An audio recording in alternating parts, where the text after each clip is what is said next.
Hi, I'm Marco, and today on Mundo Eats we are going to make deliciously fudgy chocolate crinkle cookies.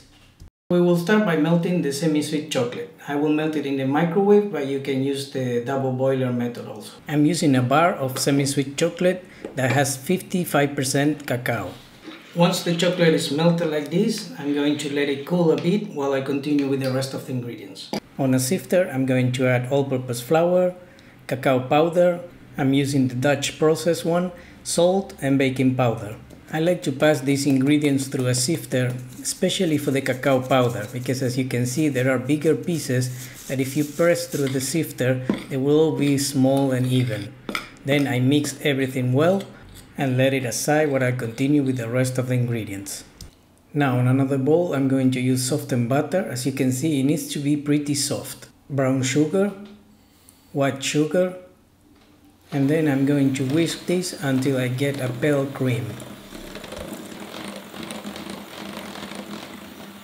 Once it looks like this, I'm going to add the melted chocolate I prepared earlier, vanilla extract, 1 egg, and I will continue mixing until everything is well incorporated.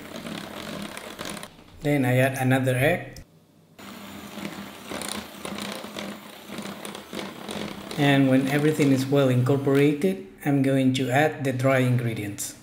After that, don't overmix it, just enough to have everything well incorporated. And I like to use a spatula to clean the sides and make sure everything is incorporated without having to overmix it. As you can see, at this point the cookie dough is very soft and impossible to form cookies.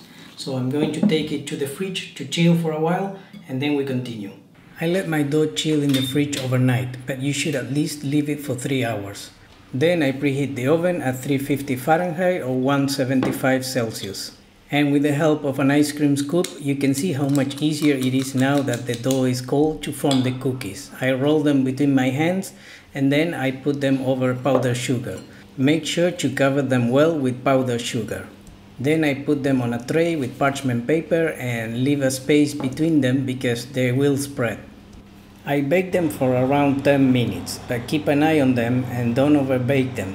Once they spread and crack and around 6 minutes pass, take them out. When they come out from the oven, they are very tender, so be careful when you take them out to put them on a rack. These cookies have the most tender and moist interior, almost like brownies, but even better, with a crispy and sugary skin. I hope you enjoyed the video and now go watch our other cookie recipes. Thank you for watching.